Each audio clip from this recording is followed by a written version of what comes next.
तो दोस्तों एक बार फिर आप सभी का यूपीएससी प्रीलिम्स टेस्ट सीरीज 2023 में स्वागत है। आज यूपीएससी का फुल टेस्ट पार्ट 3 है और पार्ट 3 को हम लोग 76 से क्वेश्चन नंबर 76 से 100 क्वेश्चन को कवर करेंगे। इसके बाद ये पार्ट फर्स्ट जो है 100 क्वेश्चन कंप्लीट हो जाएगा। इसके बाद सेपरेट आपको हिंदी प्लस इंग्लिश की अलग अलग व्याख्या के साथ पीडीएफ आपको हमारे टेलीग्राम चैनल पर मिल जाएगी। आप यहाँ से स्कैन कर सकते हैं और या फिर स्टडी ऑन IAS नाम से सर्च कर सकते हैं। इसके अलावा आपको एक आगे बढ़ने से पहले एक इन्फॉर्मेशन और दे दें कि जैसा कि आपको पता ही होगा कि डेली आपको शाम को 3 बजे क्लास मिलती है और सेक्शनल टेस्ट भी जो चल रहा है, इसके पैरेलल चल रहा है, वो भी आपको 3 बजे मिलता है। इसके अलावा हमारी रिवीजन सीरीज स्टार्ट हुई है, जो इम्पॉर्टेंट टर्मिनोलॉजी है या फिर कन्वेंशन है एनवायरनमेंट की, उसकी 2 वीडियो अपलोड हो चुकी है, आप वहाँ से देख सकते हैं। ठीक है, करंट अफेयर के भी, एनवायरनमेंट की और अलग से करंट अफेयर की क्लासेस, पॉलिटी की भी हुई है। ठीक है, और अगर आपको क्लासेस पसंद आ रही हो तो चैनल को सब्सक्राइब कर सकते हैं, नोटिफिकेशन ऑन कर सकते हैं, क्योंकि जब तक एग्ज़ाम हो नहीं जाता है और उसके बाद भी आपको मॉक टेस्ट और जो भी ज़रूरत की सामग्री है वो मिलती रहेगी। चलिए क्वेश्चन की शुरुआत करते हैं। क्वेश्चन नंबर 76 देखते हैं। इसमें क्या पूछा है? इसमें पूछा डार्क नेट के संबंध में निम्नलिखित कथनों में कौन सा कथन सही नहीं है। तो कीवर्ड क्या है? सही नहीं है। Option A, dark net internet का हिस्सा नहीं है। ऑप्शन बी, डार्क नेट को पारंपरिक सर्च इंजन के माध्यम से एक्सेस नहीं किया जा सकता। ऑप्शन सी, डार्क नेट पर सामग्री एन्क्रिप्टेड है, इसलिए OTR जैसे विशेष ब्राउज़र की आवश्यकता होती है। ऑप्शन डी, यह गैर मानक संचार का उपयोग करता है, जो इसे इंटरनेट सेवा प्रदाताओं या सरकार द्वारा दुर्गम बनाता है, यानी इनएक्सेसिबल बनाता है। तो आपको बताना है इन चारों में से कौन सा ऑप्शन जो है गलत है। तो जैसा कि आपको पता होगा कि जो इंटरनेट होता है, इंटरनेट के 3 परतें होती हैं। एक तो सरफेस वेव होती हैं, यानी जो सार्वजनिक रूप से सभी के लिए उपलब्ध होती हैं, जैसे फेसबुक, ट्विटर, अमेजॉन, लिंक्डइन जैसे साइटों का इस्तेमाल होता है। ठीक है, या पूरे इंटरनेट का 4% होता है। इसके बाद जो होती है दूसरी परत होती है, जिसे डीप वेब कहते हैं। डीप वेब एक ऐसा नेटवर्क होता है जहां डेटा को अप्राप्य यानी डेटाबेस में संग्रहित किया जाता है, अर्थात गूगल जैसे पारंपरिक खोज जो सर्च इंजन है उनके माध्यम से एक्सेस नहीं किया जा सकता। इसका उपयोग लोगों के लिए विशिष्ट समूह तक पहुँच करने के लिए किया जाता है। ठीक है, फिर तीसरा क्या होता है, जो तीसरा लेयर है इंटरनेट का, वो है डार्क वेब। तो डार्क वेब जो है ये भी इंटरनेट का ही पार्ट है, जिसे डीप वेब के एक भाग के रूप में जाना जाता है। यह इंटरनेट से निर्मित एक नेटवर्क है जो एन्क्रिप्टेड होता है। ठीक है, और यह मूल रूप से इंटरनेट की एक परत है जिसे टॉर कहते हैं। टॉर का मतलब द ओनियन राउटर, या IP2 कहते हैं, जैसे विशेष सॉफ्टवेयर का उपयोग करके एक्सेस किया जाता है। तो इसमें देखेंगे, इसमें लिखा ऑप्शन 1 में यह डार्क नेट का हिस्सा नहीं है, ये बात गलत है, यानी हिस्सा है। तो इसमें ऑप्शन ए जो है सही हो जाएगा इसके हिसाब से। बाकी जो है तीनों ऑप्शन सही है। अब बात करते हैं, नेक्स्ट बात करेंगे 77 की बात करेंगे। इसमें क्वेश्चन नंबर, GDP डिफ्लेटर यानी अस्फीत कारक और CPI और WPI में क्या अंतर है। ठीक है,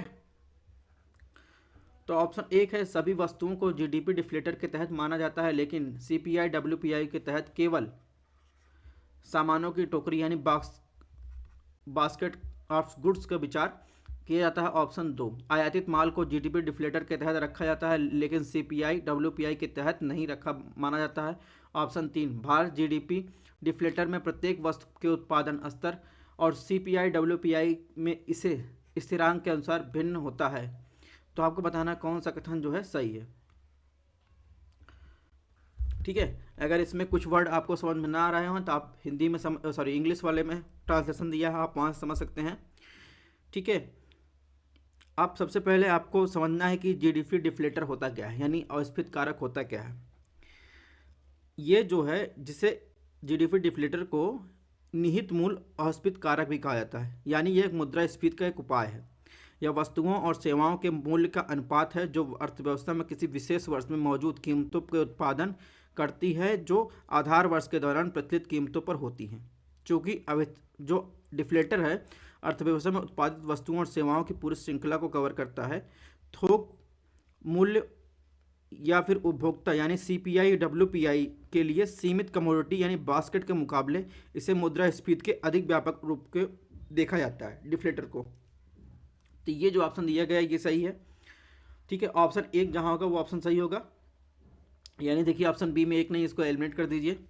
अगर ऑप्शन 2 की बात करें तो ऑप्शन 2 में देखिए, तो इसमें जो आयातित वस्तुओं को जीडीपी डिफ्लेटर के तहत नहीं रखा जाता, बल्कि जो सीपीआई और डब्ल्यूपीआई के तहत ये माना जाता है। तो इस प्रकार ऑप्शन 2 इसमें गलत हो जाएगा। तो ऑप्शन 2 जहाँ होगा वो एलिमिनेट कर दीजिए।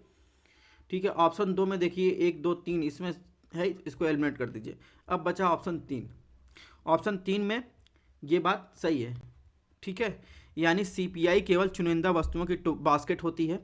इसमें शामिल कीमतों की गणना की जाती है। संपूर्ण अर्थव्यवस्था में मुद्रास्फीति पर कब्जा नहीं करता। उपभोग पैटर्न के परिवर्तन या वस्तुओं और सेवाओं की शुरुआत जीडीपी डिफ्लेटर में स्वतः जो है आपको दिखती है। यह जीडीपी डिफ्लेटर को अर्थव्यवस्था की खपत और निवेश के पैटर्न में बदलाव को अवशोषित करने की अनुमति देता है। तो इस प्रकार देखेंगे इसमें ऑप्शन 3 सही है। तो इस प्रकार इसमें ऑप्शन सी जो है होगा वो सही होगा। क्वेश्चन नंबर 78 की बात करते हैं। हाल ही में खबरों में आया सार्थक भारतीय अर्थव्यवस्था के किस क्षेत्र से संबंधित है? ऑप्शन 1 स्वास्थ्य, ऑप्शन बी रोजगार, ऑप्शन सी कौशल विकास, ऑप्शन डी शिक्षा।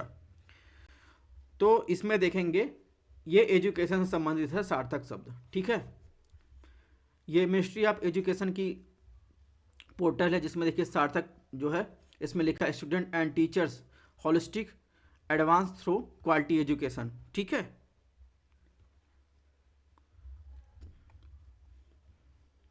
और इसके उद्देश्य की बात करें तो प्राथमिक और माध्यमिक स्तर पर छात्रों के लिए एक सर्वांगीण विकास प्रदान करना।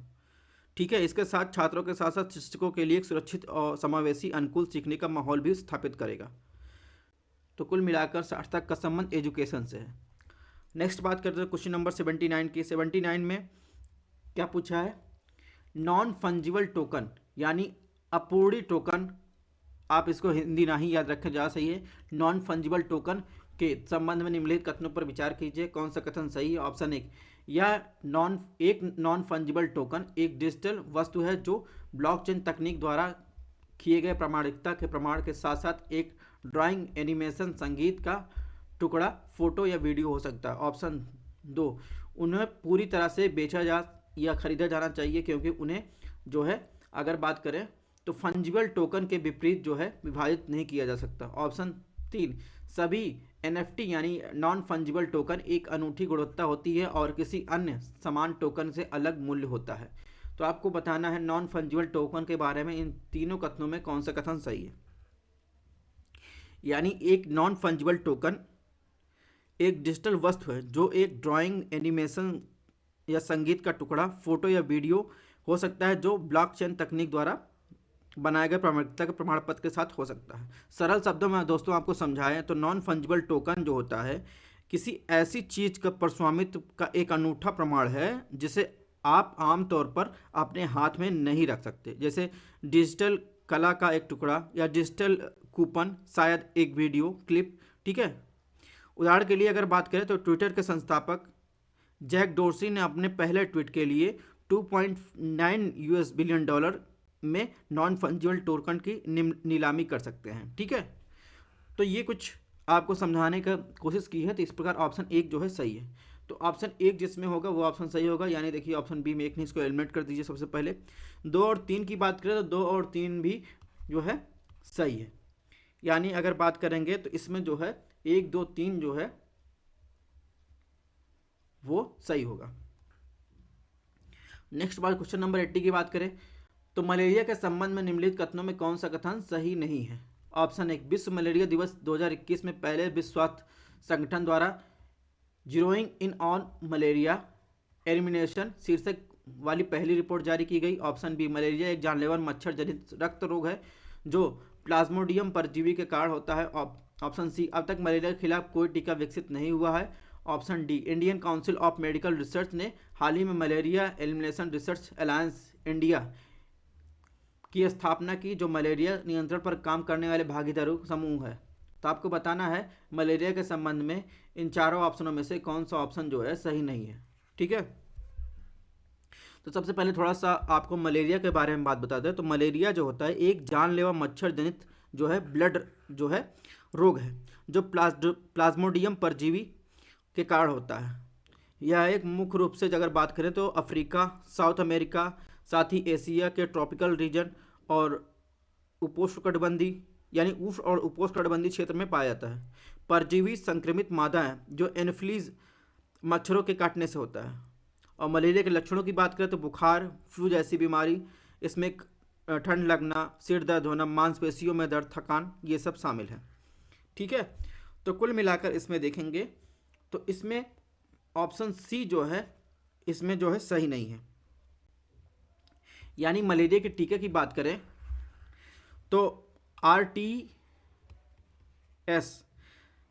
के रूप में अपने लैब इंसिलियस द्वारा जाना जाता है, लेकिन मर्क्यूरियस के रूप में ब्रांडेड और वैक्सीन ने लंबे वैज्ञानिक परीक्षणों को पारित किया है, जिसमें यह सुरक्षित पाया गया है और मलेरिया के जोखिम को 40% तक कम कर दिया गया है, जो अब तक का सबसे अच्छा रिकॉर्ड है। ठीक है, इसे GSK कंपनी द्वारा विकसित किया गया था, 2015 में यूरोपीय मेडिसिन एजेंसी द्वारा अनुमोदित किया गया है। ठीक है, तो इसमें जो है ऑप्शन सी जो है सही नहीं है मलेरिया के संबंध में। क्वेश्चन नंबर 81 की बात करें, मीथेन के संबंध में निम्नलिखित कथनों पर विचार कीजिए। कौन सा कथन सही? ऑप्शन 1, मेथनोट्रोप्स शैवाल है जो एक उपापचय कर सकते हैं, यानी मेटाबॉलिज्म कर सकते हैं और मीथेन को कार्बन डाइऑक्साइड में बदल सकते हैं। ऑप्शन 2, चावल के खेत से वैश्विक मीथेन का लगभग 10% योगदान करते हैं। ऑप्शन 3, मीथेन ग्रीन हाउस गैसों में से एक है जो कार्बन डाइऑक्साइड से 21 गुना अधिक शक्तिशाली है। तो आपको बताना है इसमें मीथेन के संबंध में इन तीनों कथनों में कौन सा कथन जो है सही है। तो अगर ऑप्शन ए की बात करें तो मेथनोट्रोप्स एक जीवाणु है जो मीथेन को कार्बन डाइऑक्साइड में मेटाबोलाइज और परिवर्तित करता है, जिससे वे चावल के पौधों से मीथेन उत्सर्जन को कम कर सकते हैं। चावल के खेतों में मेथनोट्रोफ जड़ों या मिट्टी पानी के इंटरफ्रेंस से पास सक्रिय होते हैं। ठीक है, तो इस प्रकार ऑप्शन 1 जो होगा वो गलत है।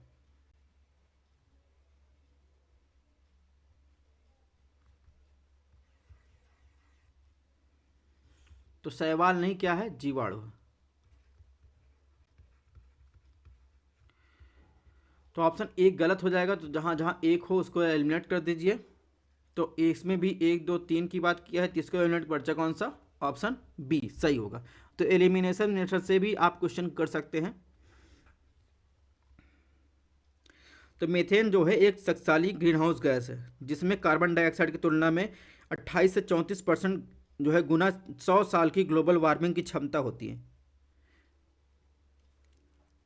और वैश्विक मीथेन उत्सर्जन का लगभग 60% जो होता है वो ह्यूमन एक्टिविटी से उत्पन्न होता है। ये कुछ डाटा है जो आपको याद रखना है, बाकी 2 और 3 में जो डाटा दिए हैं वो बिल्कुल सही हैं।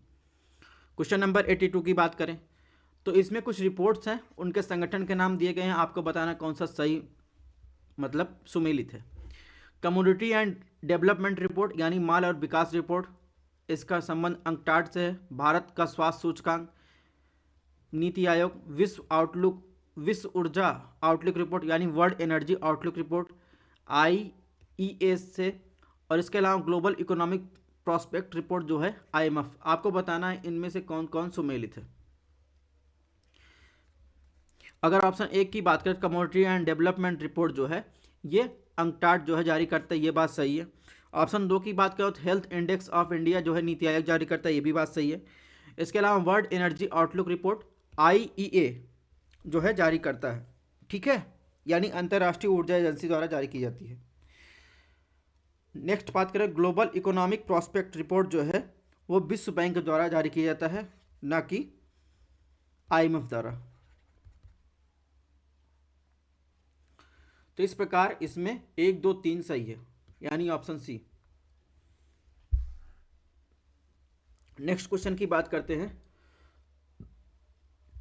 निम्नलिखित में से कौन सा एक कर एक स्वचालित अस्थायी कारक के रूप में कार्य करता है, यानी which of the following tax act as automatic stabiliser.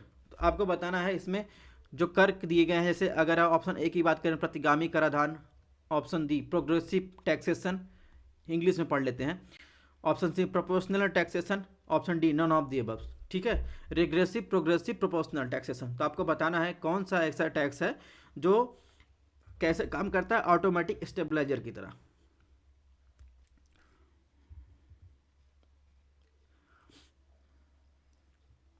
तो इसमें जो होता है वो प्रोपोर्शनल टैक्सेशन होता है, वो क्या करता है, ऑटोमेटिक जो है स्टेबलाइजर की तरह कार्य करता है। ठीक है, थोड़ा सा इसके बारे में बात कर लेते हैं।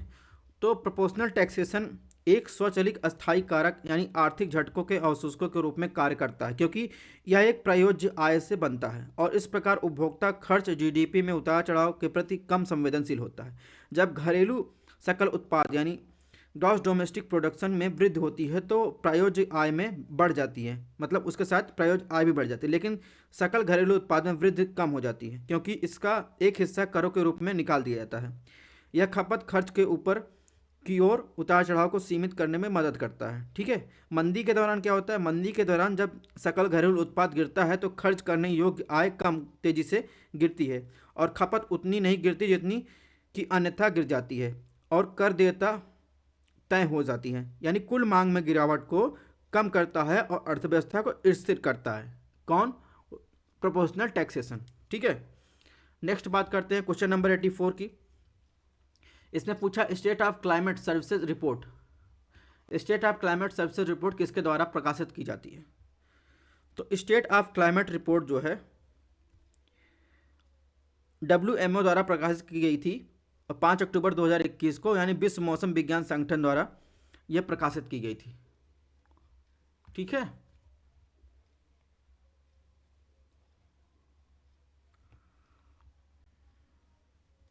नेक्स्ट बात करते हैं क्वेश्चन नंबर 85।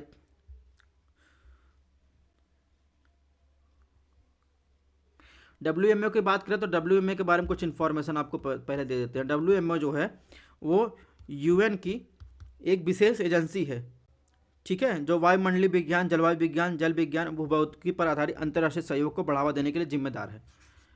अब नेक्स्ट बात करते हैं क्वेश्चन नंबर 80 पे। हाल ही में खबरों में आई भारतीय चंदन प्रजातियों के संबंध में निम्नलिखित कथनों पर विचार कीजिए। कौन सा कथन जो है गलत है?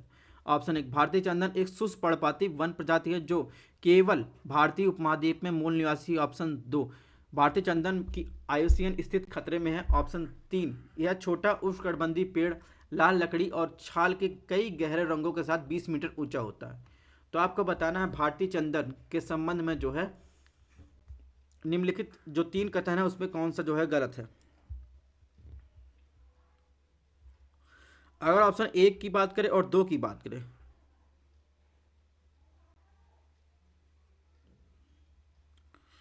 तो चंदन जो है, भारतीय चंदन एक छोटा जो है उष्णकटिबंधीय पेड़ है और चंदन के तेल का पारंपरिक स्रोत है। यह दक्षिण भारत और दक्षिण पूर्व एशिया के मूल निवासी हैं। चंदन लंबे समय से भारतीय विरासत और संस्कृति से जुड़ा हुआ, क्योंकि देश के विश्व के चंदन व्यापार में 85% का योगदान जो है दिया था। ठीक है, हालांकि हाल ही में यह तेजी से घट रहा है। तो कुल मिलाकर देखेंगे तो केवल वो भारतीय उपमहाद्वीप में ये बात तो गलत है। ठीक है, और इसके अलावा जो है यह उष्णकटिबंधीय पौधा है। आयुसीएन की स्थिति की बात करेंगे तो आयुसीएन की स्थिति में ये जो है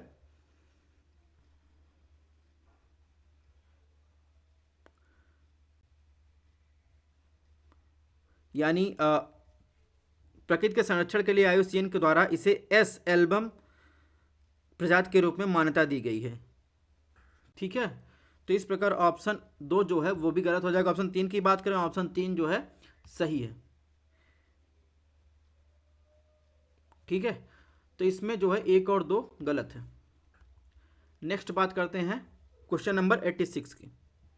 86 में संघाई यानी एससीओ के संबंध में निम्नलिखित कथनों पर विचार कीजिए। कौन सा कथन सही? ऑप्शन 1, एससीओ के निर्माण से पहले कजाकिस्तान, चीन, तुर्कमेनिस्तान, किर्गिस्तान और रूस संघाई 5 के सदस्य थे। ऑप्शन 3, वर्तमान इस समूह के 8 सदस्य देश शामिल हैं। ऑप्शन 2 था। ऑप्शन 3 की बात करें तो एससीओ के एक अंग RATS यानी क्षेत्रीय आतंकवाद विरोध संरचना का मुख्यालय ताशकंद में है। तो आपको बताना है एससीओ के संबंध में इन तीनों में से कौन सा कथन सही है। ऑप्शन 1 की बात करें तो एससीओ एक अस्थायी यानी स्टेबल अंतर सरकारी अंतर्राष्ट्रीय संगठन है। ठीक है, यह एक यूरेशियाई राजनीतिक आर्थिक सैन्य संगठन है जिसका लक्ष्य क्षेत्र की शांति, सुरक्षा और स्थिरता बनाए रखना। एससीओ संघाई 5 का उत्तराधिकारी है जो 1996 में की बात करें 1996 की, तो उसमें चीन, कजाकिस्तान, किर्गिस्तान, रूस, तजाकिस्तान आपसी समझौते का जो है समझौता हुआ था। इसलिए कथन 1 जो है गलत है। क्यों क्यों गलत है? क्योंकि तजाकिस्तान है ना, तुर्कमेनिस्तान नहीं। ठीक है, इसमें मैंने तुर्कमेनिस्तान का नाम नहीं लिया था, तजाकिस्तान के बारे में बता जो 1996 में समझौता हुआ था। तो इस प्रकार ये गलत हो जाएगा। तो ऑप्शन एक जहाँ होगा एलिमिनेट कर दीजिए। ऑप्शन दो की बात करें तो दो गलत है। ठीक है, यानी अगर बात करें तो एससीओ शिखर सम्मेलन में ईरान जो है इस समूह का 9वां सदस्य बन गया है। यानी कौन कौन से हैं? Russia, Tajikistan, Uzbekistan, Kazakhstan, Kyrgyzstan, Bharat, Pakistan, Iran. ठीक है, तो इस प्रकार इसमें देखेंगे तो इसमें जो 9 यानी दो जहां ऑप्शन हो उसको एलिमिनेट कर दीजिए, बचा 3, ऑप्शन बी इसमें सही होगा। क्वेश्चन नंबर 87 की बात कर लेते हैं। 87 में क्या पूछा है? राज्यसभा के कामकाज के संबंध में निम्नलिखित कथनों पर विचार कीजिए, कौन सा कथन सही? ऑप्शन एक, जब सभापति और उपसभापति का पद रिक्त हो तो पैनल का कोई सदस्य सदन की अध्यक्षता कर सकता है। ऑप्शन दो, राज्यसभा के महासचिव की नियुक्ति सदन के पीठासीन अधिकारी द्वारा की जाती है। तो आपको बताना इन दोनों में से राज्यसभा के कामकाज के संबंध में कौन सा कथन जो है सही है। ऑप्शन एक की बात करें तो ऑप्शन एक जो है गलत है। तो जब सभापति उपसभापति का पद ही रिक्त होगा तो पैनल का कोई सदस्य अध्यक्षता नहीं कर सकता। ठीक है, ये तो बात आपको पता ही होगा। लेकिन जब अनुपस्थित हो तो जो पैनल बनता है तब कोई सदस्य अध्यक्षता कर सकता है, लेकिन जब पद रिक्त हो तो नहीं। इसमें ऑप्शन एक जहां होगा एलिमिनेट कर दीजिए। ऑप्शन दो की बात करें तो ऑप्शन दो जो है सही है, यानी राज्यसभा के महासचिव की नियुक्ति सदन के पीठासीन अधिकारी द्वारा की जाती है। तो इस प्रकार जो है इसमें ऑप्शन दो जो होगा वो सही होगा। क्वेश्चन नंबर 88 की बात करते हैं। ज्वाइंट सेशन के बारे में पूछा, संसद की संयुक्त बैठक के संबंध में कौन सा कथन जो है इसमें गलत है। ठीक है, ध्यान रखिएगा कीवर्ड क्या है, गलत है ज्वाइंट सेशन के बारे में। ऑप्शन एक, संविधान में संसद के दोनों सदनों की संयुक्त बैठक का प्रावधान है। ऑप्शन बी, संसद की संयुक्त बैठक के लिए नामित विधेयक में किसी भी स्थिति में कोई नया संविधान संशोधन नहीं किया जा सकता। ऑप्शन सी, धन विधेयक या संविधान संशोधन विधेयक के मामले में संयुक्त बैठक नहीं की जा सकती है। ऑप्शन डी, उपरोक्त में से कोई कथन गलत नहीं है। तो आपको बताना ज्वाइंट सेशन जो संसद का होता है, जो अभी काफ़ी चर्चा में है, अडानी मामले को लेकर संसद डिमांड कर रही है, संसद सदस्य जो डिमांड कर रहे हैं, तो ज्वाइंट सेशन के बारे में आपको बताना है। तो इसमें जो संयुक्त बैठक के लिए नामित विधेयक में किसी भी स्थिति में कोई नया संशोधन विधेयक नहीं किया जा सकता, यह ऑप्शन जो है इसमें गलत है। ठीक है, और इस संवैधानिक प्रावधान की बात क्या कहा है संविधान के? तो अनुच्छेद 108 में इसका प्रावधान है। ठीक है, तो इस प्रकार इसमें ऑप्शन बी जो होगा वो सही होगा इस आंसर के हिसाब से। क्वेश्चन नंबर 89 की बात कर लेते हैं। निम्नलिखित कथनों पर विचार करें, कौन सा कथन सही है? ऑप्शन एक, केंद्र और राज्य सरकार दोनों में कैबिनेट मंत्री, राज्य मंत्री और उप मंत्री शामिल हो।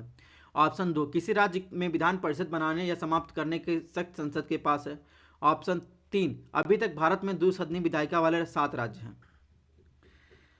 तो अगर इसमें 89 की बात करें तो इसमें ऑप्शन एक जो है वो सही है, केंद्र सरकार या राज्य सरकार दोनों में कैबिनेट मंत्री, राज्य मंत्री या उप मंत्री शामिल होते हैं।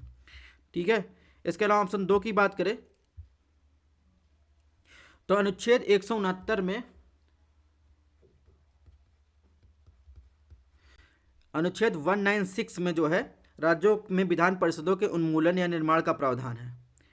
ठीक है, तो इस प्रकार ये भी सही है। ऑप्शन तीन की बात करें तो तीन जो है गलत है, यानी वर्तमान में भारत में 6 राज्यों में द्विसदनीय विधायिका है, आंध्र प्रदेश, महाराष्ट्र, कर्नाटका, उड़ीसा, तेलंगाना, बिहार, उत्तर प्रदेश। तो इस प्रकार इसमें कौन सा सही है? एक और दो, यानी ऑप्शन ए सही है। क्वेश्चन नंबर 90 की बात कर लेते हैं। 90 में क्या है? क्षेत्रीय परिषद के संबंध में निम्नलिखित कथनों पर विचार कीजिए, ऑप्शन कौन सा सही है? जोनल काउंसिल के बारे में इसके पहले भी क्वेश्चन आया है। सभी क्षेत्रीय परिषदों की स्थापना राज्य पुनर्गठन अधिनियम 1956 द्वारा की गई थी। ऑप्शन दो, क्षेत्र में प्रत्येक राज्य की सरकार के मुख्य सचिव बैठक में मत देने के अधिकारी के बिना क्षेत्रीय परिषद के सलाहकार के रूप में कार्य कर सकते हैं। तो आपको बताना जोनल काउंसिल के बारे में। ऑप्शन एक की बात करें तो जो जोनल काउंसिल है, क्षेत्रीय परिषद जो है वैधानिक है, संवैधानिक निकाय नहीं। सबसे पहले आपको ये ध्यान रखना है। और वे संसद के एक अधिनियम यानी 1956 के राज्य पुनर्गठन अधिनियम द्वारा स्थापित किए गए हैं। इस अधिनियम ने देश में 5 जो है जोनल काउंसिल यानी उत्तर, मध्य, पूर्व, पश्चिम, दक्षिणी को विभाजित किया है। ठीक है, लेकिन अगर इसमें कहा है सभी क्षेत्रीय परिषद, तो 5 को तो इसके द्वारा किया गया है, लेकिन जो 6वीं जोनल काउंसिल है उसको उत्तर पूर्वी परिषद अधिनियम जो है 1971 द्वारा एक नॉर्थ ईस्टर्न जो है जोनल काउंसिल बनाई गई थी, तो इसके हिसाब से ये गलत है। ठीक है, ऑप्शन 2 की बात करें तो ऑप्शन 2 सही है। तो इस प्रकार इसमें देखेंगे कौन सा ऑप्शन सही होगा, ऑप्शन बी। ये जोनल काउंसिल के बारे में दिया गया है, यहाँ पर पूरी डिटेल दी गई है और 6 जोनल काउंसिल ये है। ठीक है, इसको आप वीडियो पॉज करके पढ़ सकते हैं। क्वेश्चन नंबर 91 की बात करें तो निम्नलिखित में कौन सा भारत के राष्ट्रपति की कार्यकारी शक्ति नहीं है। ऑप्शन 1, वह प्रधानमंत्री और अन्य मंत्रियों को नियुक्त करता है, वे उसकी खुशी के दौरान पद धारण करते हैं, यानी they hold office during his pleasure. Option B की बात करें, वह प्रधानमंत्री से संघ के मामले के प्रशासन और कानून के प्रस्ताव संबंधित कोई भी जानकारी मांग सकता है। ऑप्शन सी, वह लोकसभा के किसी भी सदस्य को उसकी कार्रवाई की अध्यक्षता के लिए नियुक्त कर सकता है जब अध्यक्ष उपाध्यक्ष दोनों पद खाली हो जाते हैं। तो ऑप्शन डी, वह भारत के अटॉर्नी जनरल की नियुक्त करता है और अपना पारिश्रमिक निर्धारित करता है। तो इसमें बताना है तो भारत के राष्ट्रपति के संबंध में कार्यकारी शक्ति नहीं है। तो इसमें देखेंगे तो ये जो ऑप्शन सी है कि वह लोकसभा के किसी भी सदस्य उसकी कार्रवाई की अध्यक्षता करने के लिए नियुक्त करता है, यानी जब अध्यक्ष उपाध्यक्ष दोनों पद खाली हो जाते हैं, तो ये जो है सही नहीं है इसमें। ठीक है, तो ऑप्शन सी इसमें सही होगा।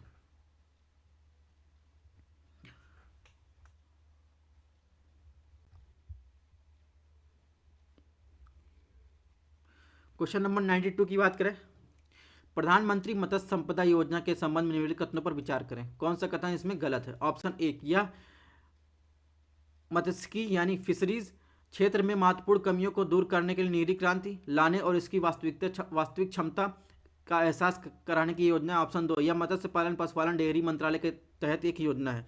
तो आपको प्रधानमंत्री मत्स्य संपदा योजना के बारे में दोस्तों बताना इसमें कौन सा ऑप्शन गलत है। ध्यान रखिएगा, एलिमिनेशन मेथड कीवर्ड हमेशा आपको अंडरलाइन करके रखना है।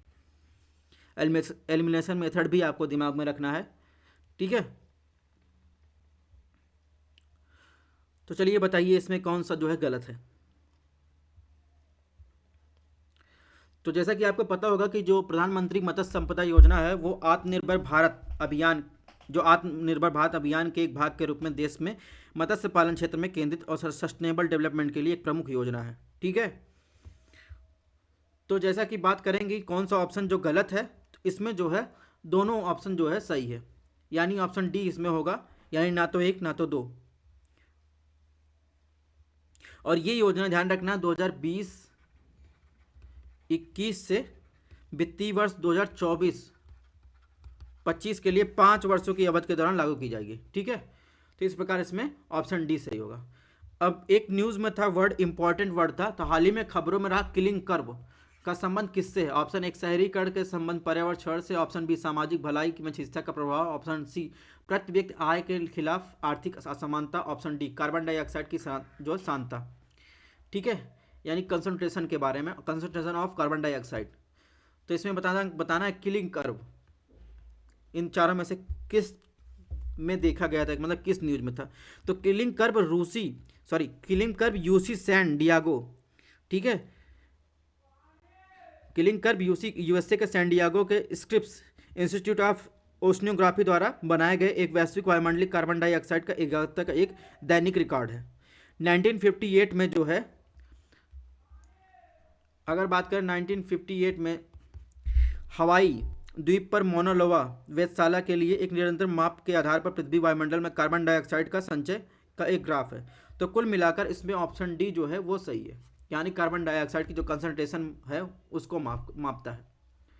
क्वेश्चन नंबर 94, महिला वैज्ञानिक योग्यता के संबंध में निम्नलिखित कथनों पर विचार करें। कौन सा कथन सही है। ऑप्शन 1, महिला वैज्ञानिक योजना 2002 से 2003 में विज्ञान और प्रौद्योगिकी विभाग द्वारा शुरू की गई थी। ऑप्शन 2, इसका उद्देश्य महिला वैज्ञानिक को विज्ञान और इंजीनियरिंग के अग्रणी क्षेत्र में बुनियादी या अनुप्रयुक्त विज्ञान में अनुसंधान कराने के लिए एक मंच प्रदान करना। ठीक है, यानी it aims to provide a platform to women scientist for pursuing research in basic और applied science in frontier areas of science and engineering.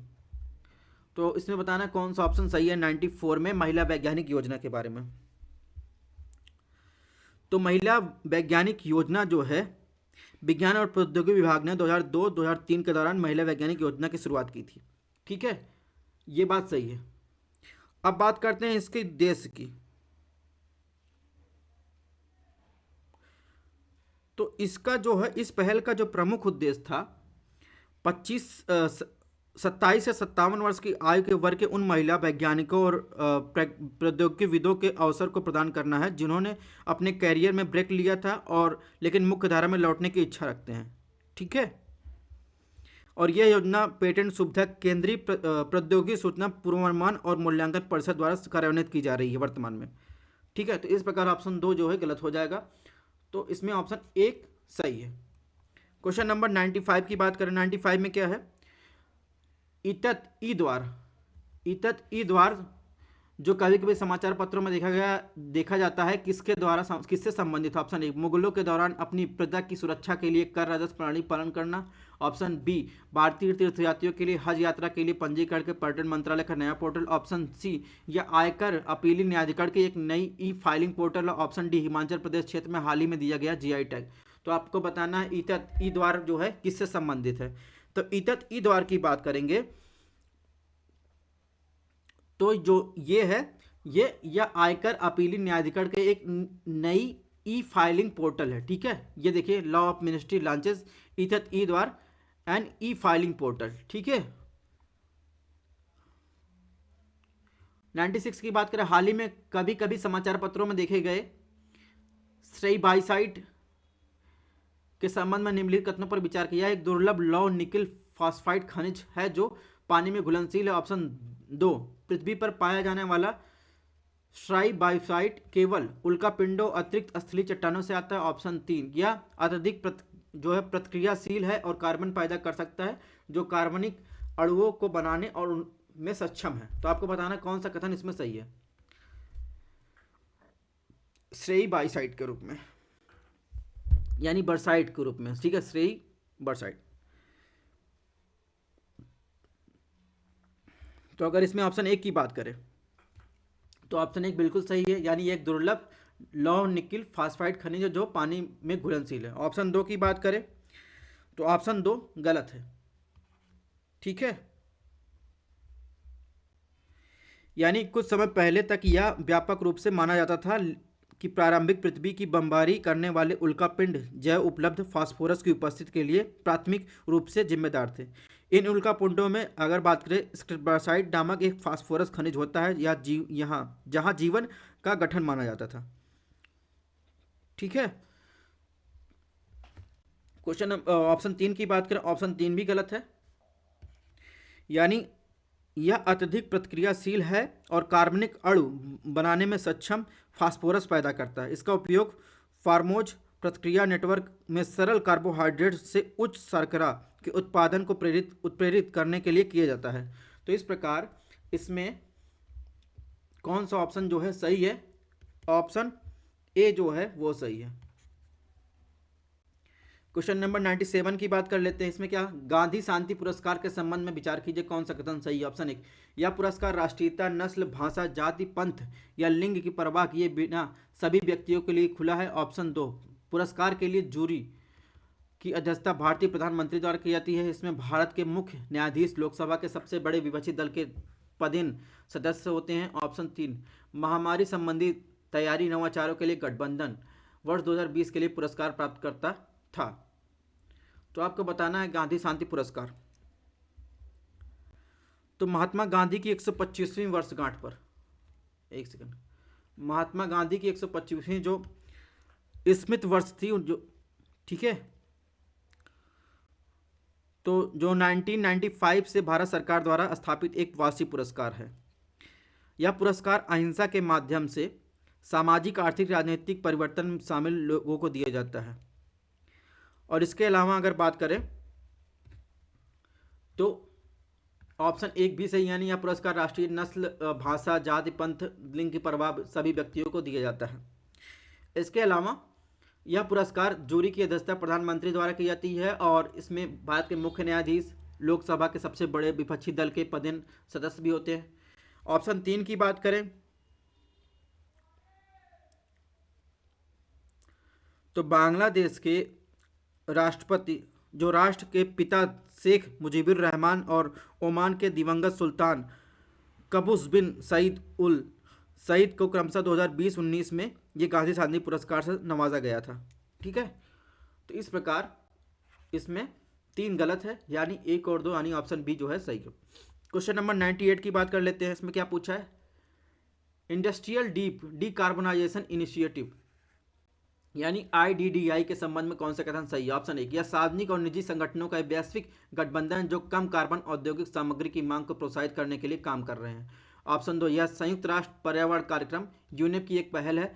Option तीन, इस पहल का नेतृत्व जो है यूनाइटेड किंगडम और भारत कर रहे हैं। तो आपको बताना है IDDI के संबंध में, इंडस्ट्रियल डीप डीकार्बोनाइजेशन इनिशिएटिव के संबंध में तीनों में से कौन सा कथन सही है।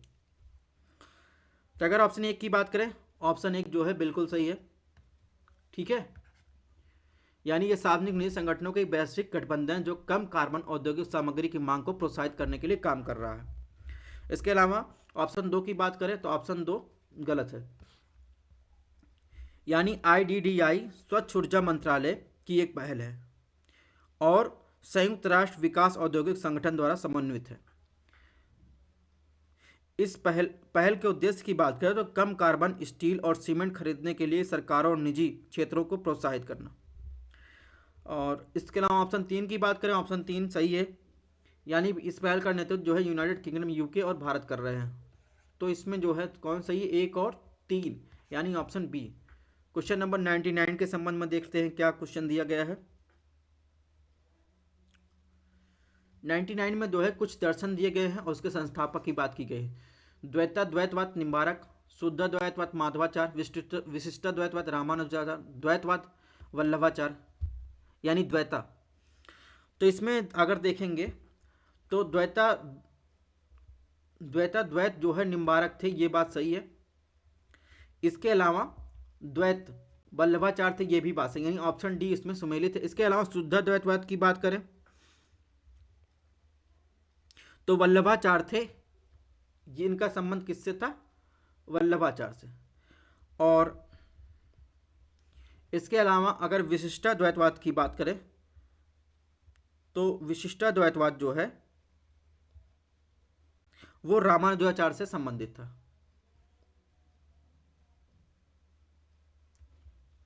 एक सेकंड, विशिष्टाद्वैतवाद रामानुजाचार्य से और इसके अलावा द्वैतावाद निम्बारक से, शुद्धाद्वैतवाद वल्लभाचार्य से और द्वैतवाद जो था वो माधवाचार्य से संबंधित था। तो कुल मिलाकर इसमें एक और तीन जो है सुमेलित है, यानी ऑप्शन सी सही होगा। ठीक है, क्वेश्चन नंबर 100 की बात करते हैं। 100 में क्या पूछा? हाल ही में समाचार पत्रों में देखे गए ओरियडिंट और ड्रेकोनिड्स और साउथ टॉरिड हैं। ऑप्शन एक, कछुओं की प्रजातियां जो भारतीय और पश्चिमी प्रशांत महासागर में निवास करती हैं। Option D.